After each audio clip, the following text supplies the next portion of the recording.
ever wondered which MacBook Pro you should buy? Because it's time to choose.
Who the hell was that?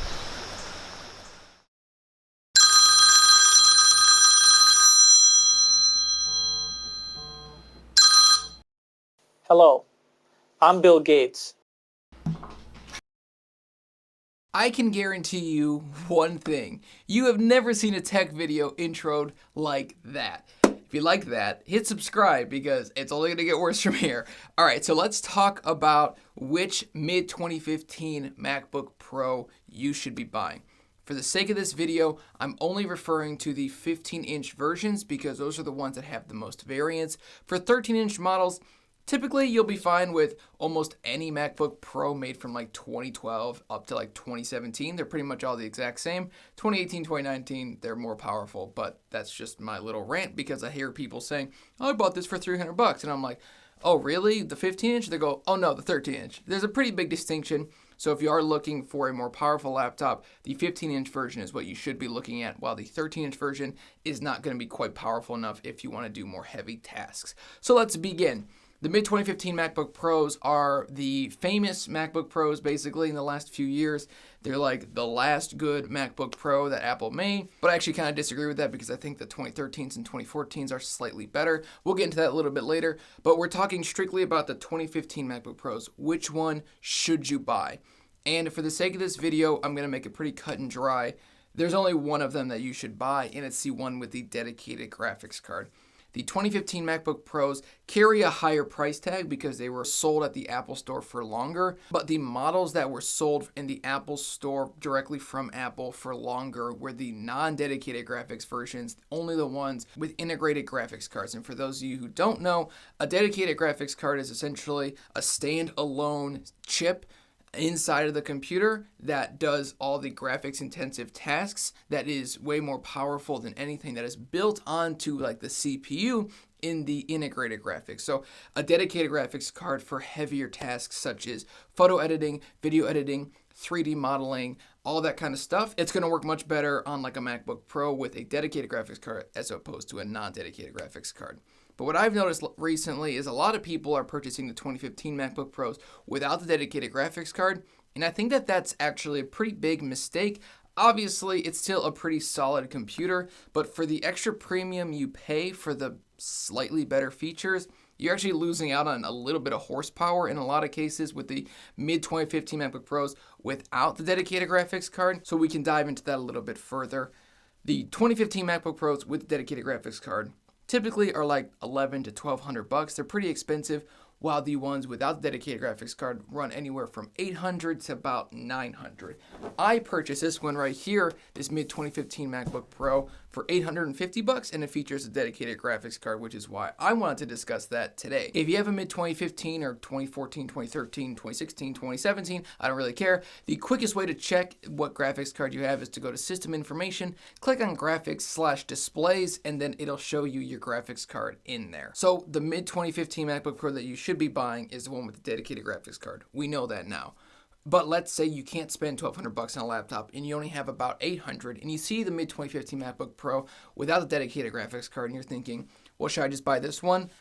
No, you shouldn't. You should be purchasing a 2013 or a 2014 15-inch MacBook Pro because those should feature the dedicated GT 750M, and make sure that they do. It's not a huge price difference if they do or if they don't, so do keep that in mind that most of them that I've purchased seem to have the dedicated graphics card, but just double check and ask the person to say, hey, could you please send me a picture of the graphics/displays that we talked about a little bit earlier. And not only do I think that, but the MacBook Pro man himself, Apple's least favorite person, Louis Rossmann, actually suggested doing this as well. A1398 15-inch MacBook Pro Retinas from 2013-14. Avoid the one that is iris only. Get the one that has a GPU. You may be surprised at my recommendation there. Those are ones with an A20-3787 board. So now you have $800 and you're thinking, okay, I'm going to get a 2013 or 2014 15-inch MacBook Pro. But like, which one, and why should I even get those? Am I losing out on any performance? Well, you're losing out on a couple things when you get a 2013 or 2014 MacBook Pro. One of them is going to be you get much slower storage on those versions of the MacBook Pros, and the other one is you lose out on the Force Touch trackpad. Now, the slower storage is just because the SSDs are only running by 2 as opposed to by 4 in the 2015s. Basically, it means that it's essentially half as slow. Some cases it's a little bit more, some cases it's a little bit less. I think for the majority of people, they won't notice that performance difference, but do note that that is one of the ways that the 2015 is better, and then the Force Touch trackpad is up to you if you like that or if you don't like that. So that's pretty much the big difference. If you want a 2015 MacBook Pro, buy the one with the dedicated graphics card. Spend a little extra money and purchase that because you're going to get way more performance. You're going to be able to do heavier tasks much easier, and your money is going to go a lot further. Whereas with the mid-2015, without the dedicated graphics card, let's say somebody said, I purchased this in 2018, that doesn't have a dedicated graphics card. So don't buy it. Don't get that one. Save your money. Save a few bucks. Go with a 2013, late 2013, or 2014 MacBook Pro. Get an equally powerful CPU. They're all 4th gen i7s, so they're all essentially the same. Some in the 2013s and 2014s are actually more powerful than 2015, so you might actually get a more powerful computer in some cases. And you get the dedicated GT 750M graphics card inside the 2013 and the 2014. So I hope that sums it up for you.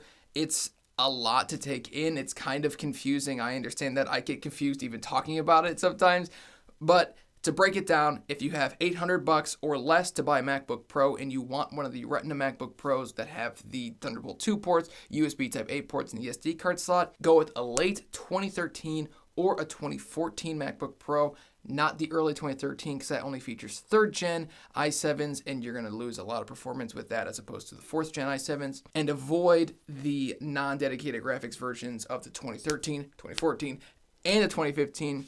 And if you have a few more bucks to spend, like anywhere from $1,000 to $1,200, build a PC. No, obviously you don't want to build a PC. You want to buy a MacBook, and I totally understand that. So buy the Retina MacBook Pro 2015 with the AMD M370X graphics card. AMD R9 Radeon M370, whatever it's called, M370X graphics card. Super easy to check for it. Ask the person to send you a picture. And in some cases, most people don't know exactly what they have. So like me, you could maybe score a pretty good deal and then you'll be good. So thank you guys for watching the video. I'll see you in the next one. If you like this video, hit subscribe. Check out my Twitter. Check out my Instagram in the link down below. Also, my new channel is coming soon. It's linked down below. And the podcasts are also coming soon. I've literally recorded, I think, 4 of them now, and I just don't like any of them. So I'm going to keep working until I get one that I really like, and then I'll post it for you guys. All right, thanks for watching. I will virtually see you in the next one. I'll technically only be looking at a lens in the next one, and then you'll be seeing my face on a screen. But I'll see you in the next one. Thanks again for watching. Peace out.